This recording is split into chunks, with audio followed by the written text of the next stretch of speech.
First things first, we saw that massive sell off in cryptocurrencies on Monday. There's a lot of uncertainty about what comes next. Kevin, you said that 20% of your investments are in crypto. And so I just want to start with, what are you doing? Are you exiting some of these positions? Are you buying more? No, I'm actually averaging down on a couple of the big market cap names. I mean, one of the challenges, and this is proof now for why we need legislation and policy on crypto, because if we had institutional capital coming in under the market, if they had allocated 50 basis points or 100 basis points to, let's say, Ethereum or Bitcoin, Solana, Polygon, whatever, you would have had a bid. Instead, because we're basically under-owned by institutions, we have tremendous volatility. And we've seen this before. This is not new. It'll, recover eventually, but this is the nature of crypto unregulated. And so my argument is this really should get us focused on policy. Right after the midterms, I'm hoping for policy on stablecoins and then into other assets as well, NFTs, that kind of thing. We're at the nascent stage, but the volatility is because we don't have the institutional bid. I do want to talk more about policy in just a moment, but before that, how should retail investors be thinking about this sell-off? Is it an opportunity to buy at a discount, or is it just too risky to make any sort of bet at the moment? No, I mean, everybody has challenges with volatility, but I remind everybody, just go back 17 years to a stock called Amazon. It also corrected 38 to 50% every year for 12 years in a row as people tried to figure out what this new entity was. And so there's always tremendous volatility in new and nascent technologies and new markets. And crypto is a new market. I still predict in 10 or 12 years, it'll be the 12th sector of the S&P. There's just too much productivity opportunity here around payment systems and all kinds of other attributes of these blockchain projects that we just don't yet know what the upside is going to be. And I'd argue this, if you go to any graduating class, particularly now, it's very timely to say this, ask any engineering cohort, you're going to find a third of the engineers go onto the chain. They want to work there. They don't want to work in the other 11 sectors of the economy. They want the opportunity to create something new.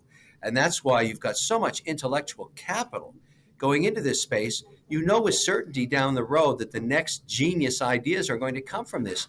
Any college, any university, any engineer, they all want to work on the chain.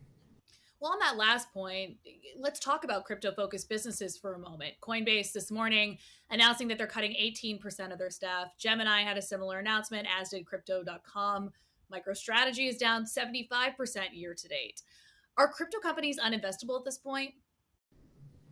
No, I wouldn't say that. There's two categories of crypto companies, ones that use leverage and ones that don't.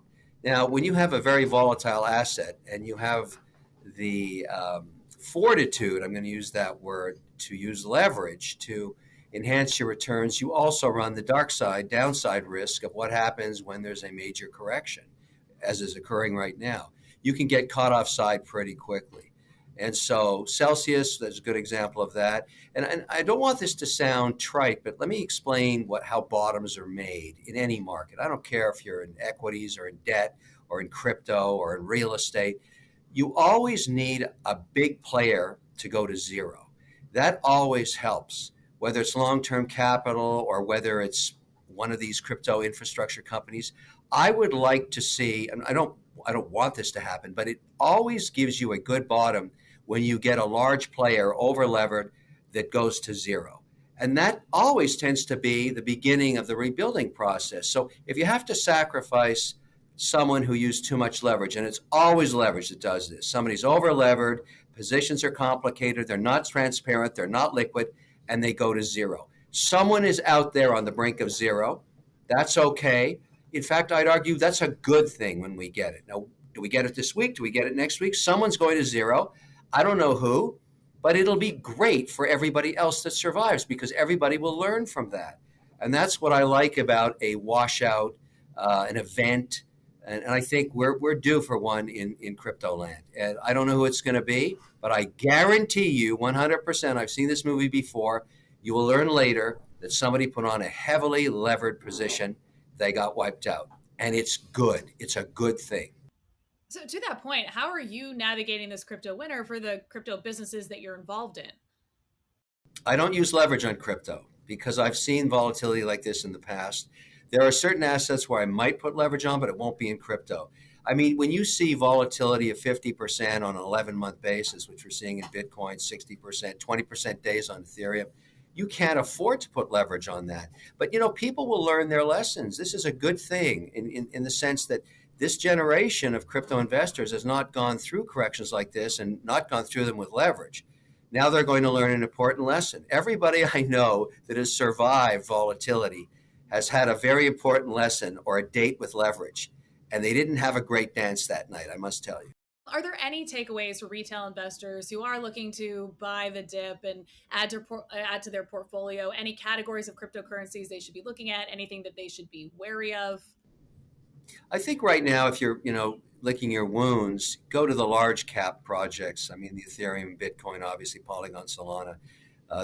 Polygon's been slaughtered, and it's a good project. Great opportunity to add to it. I have very big positions in these names, and I've been nibbling as well. There's nothing wrong. The one thing I would tell everybody is you can't pick the bottom. It's impossible. You have no idea when it's going to happen. But if you're staying long the category, you need diversification. I have so many different positions on right now, and they're all over the map. Now, come year end, what'll happen, because this is a year where we're going to be looking at tax returns on all crypto trading and income, there'll be a lot of maneuvering on the projects that did not recover to take them as tax losses versus the ones that did. And that's going to be the nimbleness of trading. And that's why it's important to look at your positions and make sure you have liquidity in them, because most of these projects are very, very liquid, so it's not a problem. And we actually haven't seen, we had the Binance story yesterday. They looked for a couple of hours of room on what they called a lazy trade. The Celsius thing, well, that's a gate. That's not good. So that will not end well. And when you lock the gate in a hedge fund, basically, you upset a lot of investors, and when they get the opportunity to sell, they do with a vengeance. Never good to do this. Can't help them, but they didn't understand the situation, I guess. But there'll be some money lost there. But Binance is the big daddy of them all on platforms, and they seem to be surviving. FTX looks fine. Circle, rock solid, didn't break a buck. Put out an announcement to their investors yesterday saying, look, to the extent we've had to have margin calls, there hasn't been a problem. I mean, these are the things you look for in stress situations. You've got a lot of infrastructure holding its own. So I think there has been some maturation or maturity coming into the crypto market by these behemoth infrastructure projects. I'll say the same for BitBuy and for WonderFi, holding their own, making sure their clients are being taken care of. I have big positions in those companies as well. So we're all, weathering the storm, and you have to do this. There's nothing else to do except watch with wonder.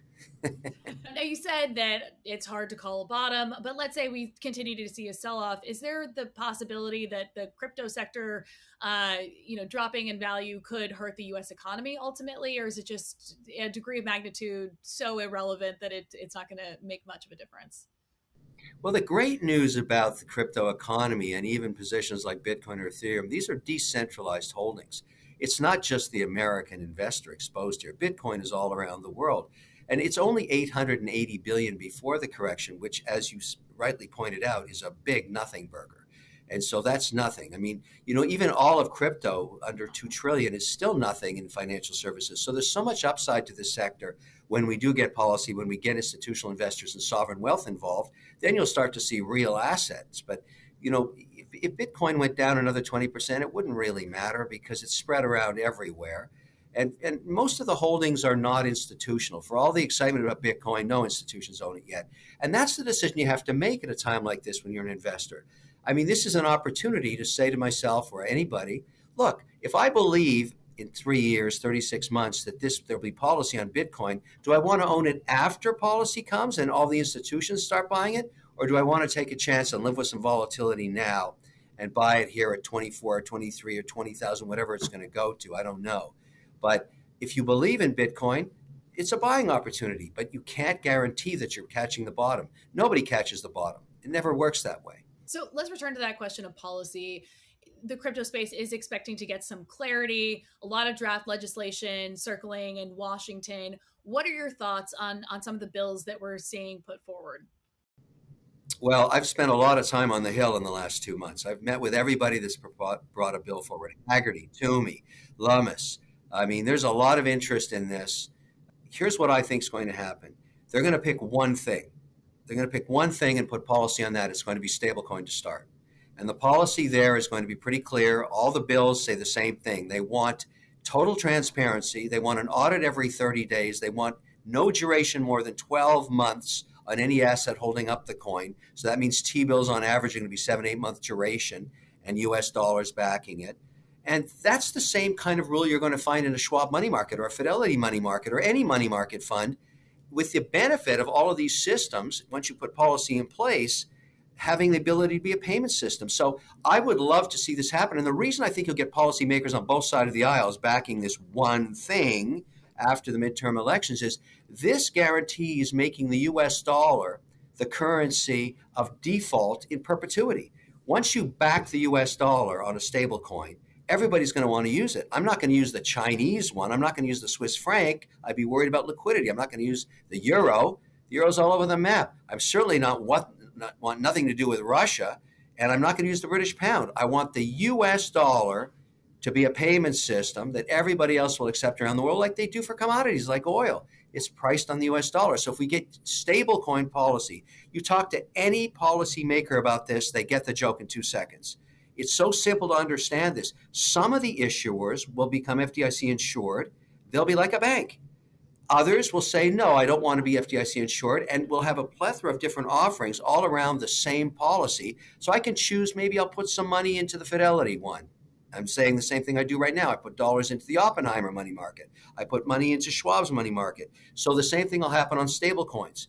Now, we just have to wait for policy. And right now in USDC, the one that's holding the buck, rock solid, 54 billion in assets, right through the week, right through the correction. No problem with liquidity. I wrote more contracts this week on it. So look, there's a lot of people interested in making this work. I think we'll get policy there first.